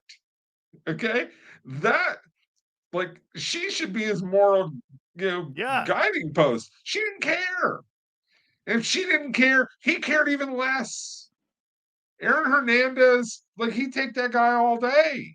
Never punish him. Percy Harvin punched one of his assistant coaches, got away with it, and not only did he get away with it, but they changed the practice routine from doing laps to playing basketball so that Percy would show up, right? Yeah. I mean, there are if not for Tim Tebow, that's right, okay, who was one of the greatest deodorants in the history of college football, the stench from the University of Florida program during his era would rival that of any in the history of college sports. Okay, so he just didn't care. He got away with anything, and he allowed his players to get away with anything. And when you get to the pros, it's not the same mentality. Okay, it's just not. You are expected to run a professional program. Okay, you're expected to be the voice of authority. Okay, not the guy who tolerates stupidity. And so you just and here at the end of the day, I don't think he ever really wanted to be a pro coach. No, I think 5 weeks ago, JC put the white flag up and he was begging to get fired. Basically, but I mean. Look, I watched on Sunday, right? I just took really close note because I wanted to see Trevor Lawrence. I wanted to get a really good sense of where he's at, right? And I didn't, unfortunately, the game was so lopsided and ugly. I didn't really get a sense of where he's at. The offense is not very good, obviously. There are a lot of things going wrong there, okay?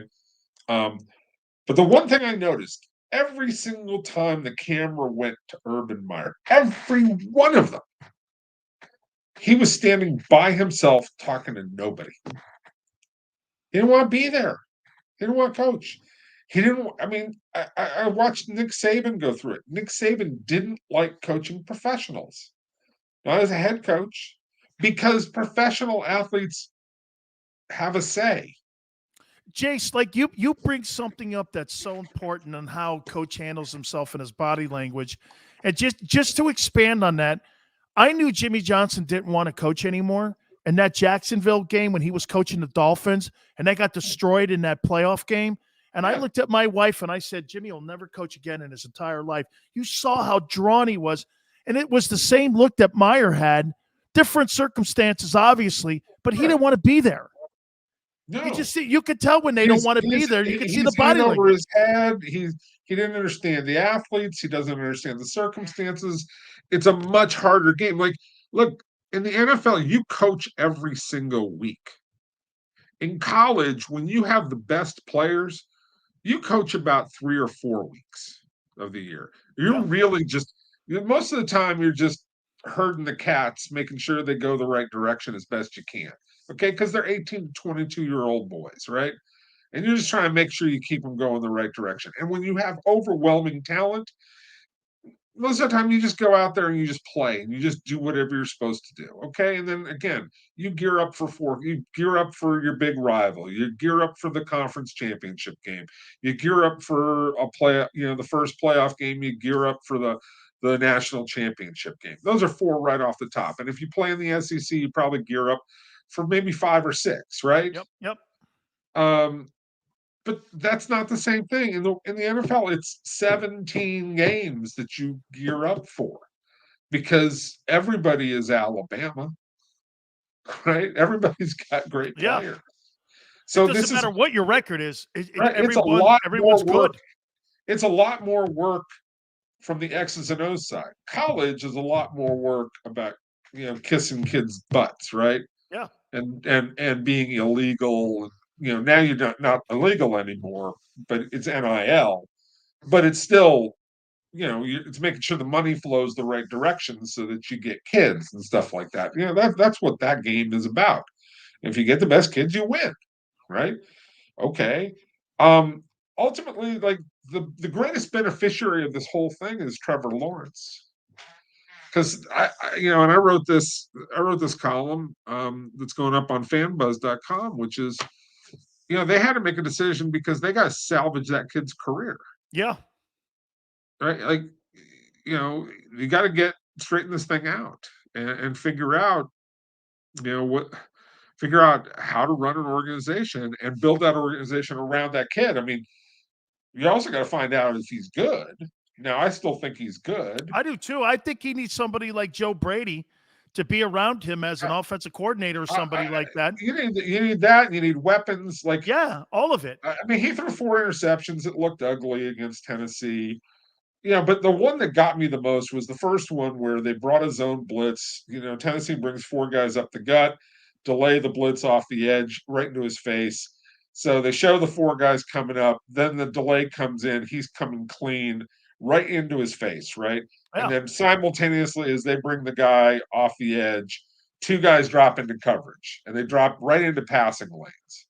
And he throws the ball right into one of the because they had scouted it out because they knew exactly what Jacksonville was going to do in this situation. It showed me that Mike Vrabel's staff, knew the Jacksonville offense better than Jacksonville did, in a sense, because they didn't have, Trevor Lawrence hadn't been trained to come up with that answer, right? Absolutely. Okay. Oh, I see these 4 guys coming. Now I see this guy coming. Oh, they might be dropping 2 guys.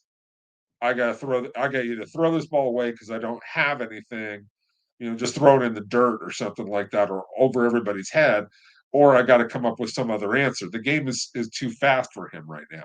And that's about coaching and preparation, because the hot read isn't about talent. Okay.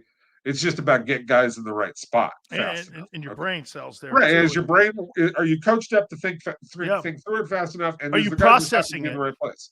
Right. Like it's not about, okay, I got a one-on-one with Devontae Adams on the outside and I got to put the ball up in a place where he can go and get it and let him use his talent. No, it's just, is the receiver in the right spot for the hot read?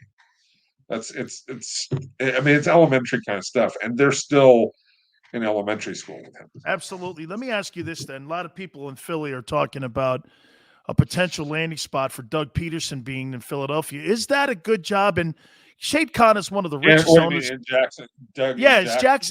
Jacksonville a good job for somebody like Doug Pederson to take? Is that a good job? You got Trevor Lawrence. See, and you got an owner that is showing he's willing to spend dough. Well, he just spent a bunch today because Yeah, he I fired a get guy he's paying a ton of cash to. And Every I think it's 13 games, look. I get it.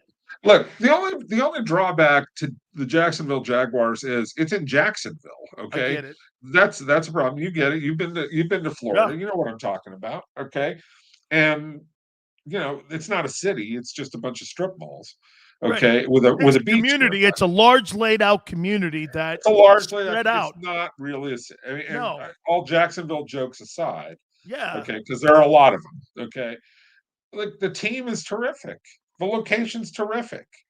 If you want to recruit kids to come anywhere, recruit like as free agents, you tell me I can come to a state that has, sunshine, a beach, women, and no state income tax. That's the last one that I love the most. Right, exactly. But like you got Miami, Tampa, and Jacksonville. You tell me you can't draw free agents there? You'll do just fine. You'll just do fine. You're in the South, which means that a lot of the kids in the SEC are cool with that because they can get home in an hour. And plus family gets to come see you play and all that. And right. such. It's a perfect place. But the most important thing, number one with 17 bullets is you got the number one overall pick from this last draft. And people, like he still looks like he can sling it. He doesn't look damaged. No, I don't have a problem. I think there was so much chaos around Trevor Lawrence this year. This is almost going to be like a pass year for me, as far as I'm concerned. I mean, he was more mature than the head coach that was coaching him. I mean, my favorite thing that he did the last 2 weeks, he calmly said yesterday, it kind of went by the boards, right? But he calmly said, he goes, look, the drama's got it. We got to reduce the drama. Right? Here's the 22-year-old kid who goes, he gets it. Yeah, he knows more than a coach. Yeah. And then the last week he goes, James Robinson's one of our best players. Why isn't he on the field? Now, there could be a counter to that, to saying, look, we can't put the ball on the ground, and we're willing now, like your coach, Jimmy, was like, he'll cut a guy like Kervin Richards, for fumbling the ball, and he has that kind of intensity, right? Oh, yeah. I get that too. But at least the coach owns it. The coach can come out and own and say, look, we're not putting the ball on the ground, whether we're 1-10 or 2-10, or whether we're 10-2, right? We're not putting the ball on the ground. And Urban didn't do that. He sloughed it off.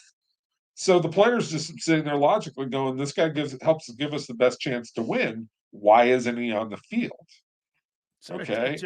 And that's where, to me, like if you're Shad Khan and you look around at all this, and it's just like, okay, where's the tipping point? The tipping point to me was not this accusation by Josh Lambo, okay, about he kicked me while I was stretching. The tipping point to me was the quarterback has recognized that he's working with children and that we can't allow that to happen.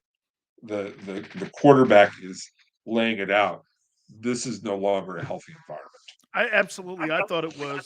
I thought it was leadership here. Let me throw this at you here too.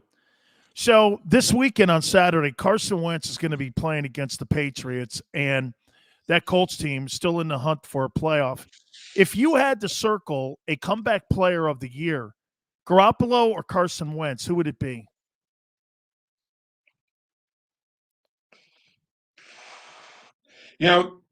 I got a hard time with this because I don't really like either player. I mean, I think both players are fine. Like they're okay. But I'm not a big fan of either player because I don't think that either player is really going to do something big, right?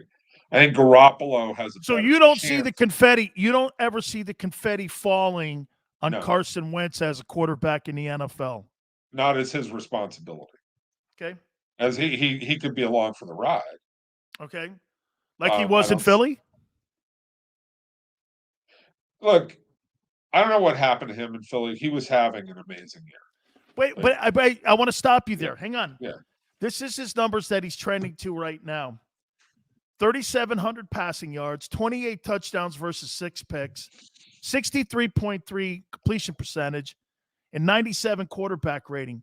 Jason, that's franchise numbers, and that's Pro Bowl numbers for a quarterback. I mean, the touchdown interception ratio itself, and you're in a playoff hunt. I don't know. I mean, those aren't awful numbers. He's okay.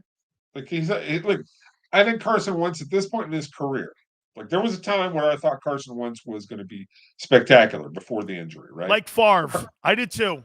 Right. And I think it's flipped, and I think there's some confidence issues, some physical issues, all those kinds of things. Okay.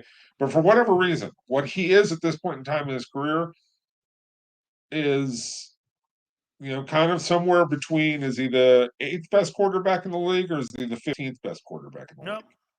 He's probably closer to 8, but he can sometimes be 15. Sometimes be worse. Okay. He's just okay. He's okay. Like, I don't want to, I know you're going to have to pay for him and you can do worse, but like, I just don't get it. And the same thing is true of Garoppolo. But I would say that when I watch the 49ers play, I see a team that could win a championship. When I watch Indianapolis play, I see a team that's overachieved and doing a nice job, that's well coached and is, got shot, make the playoffs, and that's okay. San Francisco is different. Now, yeah, I think they're more dominant at the point of attack. Right. They come out and they roll you sometimes, but and they've got players. Jimmy again, he's a guy along for the ride. Okay. The one thing that you want to do with both of those guys is keep them from having to make too many plays. You want it, like, if generally a great quarterback has to make 5 or 6 plays over the course of the game to get you out of a bad play or prevent a bad play or make a big play, like a 3rd and 8 in a tight situation. Like, you want to reduce that number down to like 3 or 2 when you have Garoppolo and Wentz, so that you reduce the number of times that they could possibly make a mistake that costs you a game. Absolutely. Finally here, I want to throw this at you, and I waited to the end because I don't want to sit around talking about it too much. But from what I understand, I reached out to the NFL Players Association and had a conversation. The Players Association and the league, it seems that they're in conversation on lessening the protocols for vaccinated and booster players that got booster shots, so that they can lessen up on the protocol, so that we're not going to not see. Because the other night, Odell Beckham played. The next day, he came down with symptoms, and he still played in the game. You're looking at 21 guys in this Washington Eagles game on the side of the Washington team that are in the protocol. Do you think anything gets moved, the chains get moved prior to this weekend? Or do you think the chains get moved at all when it comes to lessening of the protocols for vaccinated players? Well, there's a couple of things in play. Number one, they just lessened the rules on being able to hold practice squad players, which is done because teams want to be able to hold a guy that they've been working with so that they can move him up, especially in the playoffs, right? That was something that the NFLPA announced yesterday, and it was kind of a small thing that kind of went by the wires, and didn't get a lot of attention, and probably doesn't need it, because we're not talking about star players. We're just talking about guys to fill in your roster. If you have a lot of COVID cases, but they lessened those rules so guys get to be kept on rosters, and keep guys around that you've worked with, all those kinds of things. I think they're going to do everything that they can to make sure that they get through this next month, because it's pretty obvious. Look, there's this second outbreak, whether it's Omicron or whatever it is. Guys are getting symptoms. I don't think they're getting as sick, but I'm also not a scientist, and I don't know enough about it. But one thing the league is going to do whatever it takes to get through a season. Oh yeah. They are. They ain't missing games. No, they ain't missing, and they didn't miss games last year. And congratulations to them. But I would say this: I think that guys have naturally, like a lot of people around the world, have just gotten a little bit. They've gotten tired of dealing with it, gotten a little sloppy, and that's why you get this increase in tests. I'm not surprised by it, but they're going to have to find a reaction, because you cannot have playoff games where you have 15 guys sitting on the sideline.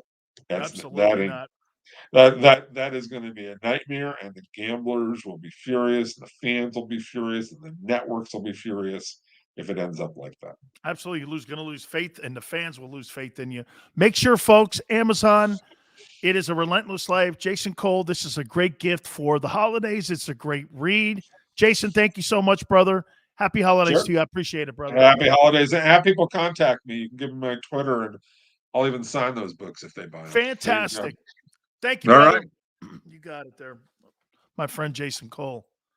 I don't even think we took a break in this hour. I would love Mike Williams. Yeah, who wouldn't? You mean Mike Williams on San Diego I did it. The Chargers? He was in San Diego when they drafted him, though, I think. Goodell saving lives. Praise him. Yes, smile. Right. The guy cares about COVID, but he doesn't give a shit about CTE. You see, Vincent Jackson was stage 2 in CTE. Came out, there was a story, and it said that he had stage 2 CTE symptoms, and he had a degenerated brain. And he had issues, and obviously we know what happened in his demise at the end. How about your guy, Andre Waters? I knew Andre. Okay. Think the NFL gives a shit about that? But they're so concerned about COVID. You know why they're so concerned about COVID? Why do you think the NFL is so concerned about COVID? The NFL is so concerned about COVID because right now it's in the public eye. Jeremiah says Goodwin, Williams, or Robinson for Philly. Why would any one of those wide receivers want to come to Philadelphia when you have an inaccurate quarterback? If you've got Russell Wilson under center, those guys are all screaming to come to Philadelphia. You got Jalen Hurts, and you've got a backup quarterback in Gardner Minshew. Guys, you're not going to attract. Jalen Hurts is not going to attract. So when I was talking to Jason, you guys were talking like this. Well, look at all these wide receivers that maybe we can. Those guys aren't coming here. Why would a guy like Julio Jones want to play in Philadelphia with Jalen Hurts? Why would he? Because they're Alabama boys? Julio Jones is looking to go to Canton. And you can't even get the ball at Dallas Goedert, let alone get it to Devontae Smith. Look at what he's trending for. Devontae Smith is trending for 62 catches, 863. I would say this to you. Watch this. The rookie year of Devontae Smith, if he ends up with these numbers, 62 catches, 863 yards, you know what I say to this? I go like this. Watch. I don't know. Seems pretty pedestrian to me. Doesn't that seem pedestrian to you? 863 yards? I'd get some stiff off the street to give me that number. I'm not going to waste a first rounder on a guy who only gives me 863 yards. And then some of you would go, but Sills, he's better than that. Well, it doesn't matter who you have out there on the perimeter if you got the guy who can't get on the ball. You have to make him a running back so that he can get his touches because the quarterback can't find him. Chris R says Pickett will get him to him, no problem. Kenny Pickett. I don't like a guy's name that's got pick in it. Is that fair? I'm not drafting a quarterback that's got pick in it. There's just every time I say Kenny Pickett, the quarterback from Pitt, I go, I don't know. Okay? Pickett gets picked again. Yeah, this Meyer story, man. And again, the Meyer story is boring me now because I've been talking about it for 15 years. Honestly, I'm bored with it. It bores me. Do you know that I had my bosses in radio when I was doing radio in Florida come to me and tell me to stop talking trash on Urban Meyer? And I'm like, why? This guy's a liar and a bullshit artist. Oh, how do you know? Plus, we have the Gator Network. Oh, okay. You have the Gator Network. I got it. Yeah, so you think that stuff he's telling people is truthful? Guy's a liar. He's not telling people the truth. And I agree. You don't win championships with choir boys. I get all that. Right? Hugh goes, I love Meyer Lansky. Yeah, but I'm not. Hugh, I like Hyman Roth. Hyman Roth always made money for his clients. Never, ever did people walk out of the room saying Hyman Roth did not make money for all of his partners. Remember this. You know, I'm just a Jew looking to retire in Israel. That's all I'm doing. I'm no mafia businessman. Oh, yeah. You know? Right?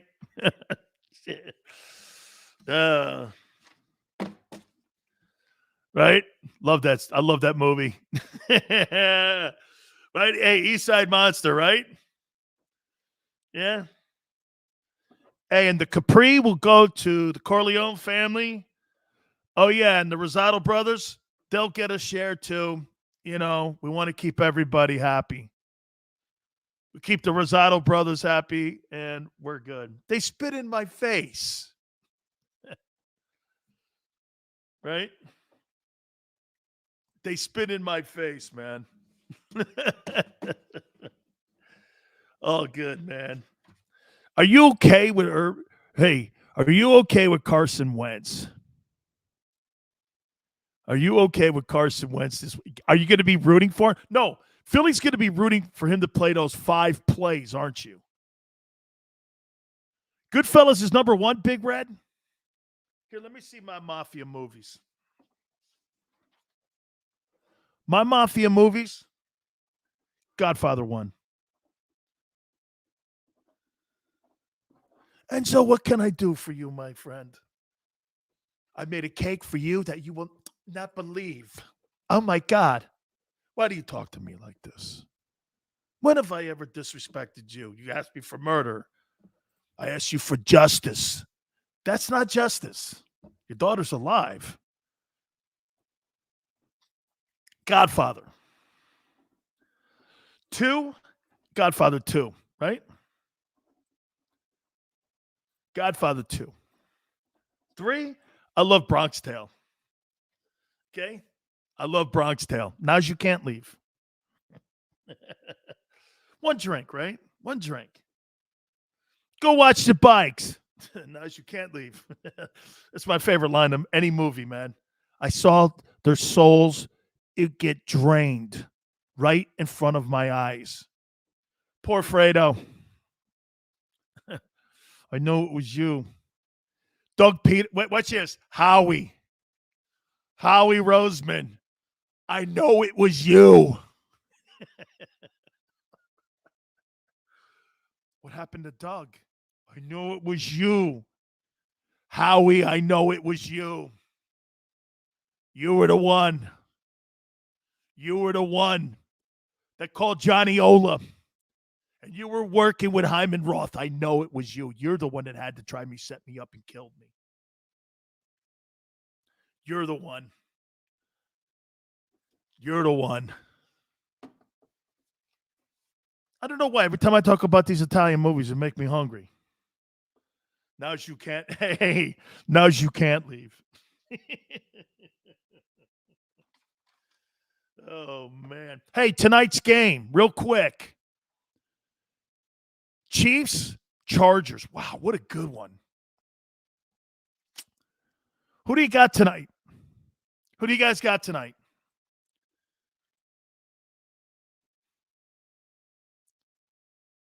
I got to go Mahomes. Right? I got to go Mahomes tonight. I'm taking Mahomes. I think this thing's going to be a shootout, too. I think this could be one of the better games tonight, right? I think this could be one of the absolutely better games. I'm going to say 35-30. Kansas City wins this bitch tonight. Right? Hey, dude. Hey, Hugh. Justin Herbert's sensational. 2 great quarterbacks tonight. All right, guys. Hey, thank you so much, man. Today with the middle, with Harry, that was a lot of fun. You guys were spectacular as always. I can't wait to a Football Friday too. How great is that? Do me a favor, guys. Please hit that like button. If you missed any of the show, go back and rewatch it. Please share it. Guys have been great. Hey, man, this holiday time, make sure you do this. Don't take life so serious, okay? Someone's bugging you. Tell them the pound rocks, okay? Life's too short, man. Till tomorrow, 4 to 6. We'll see you on the flip side.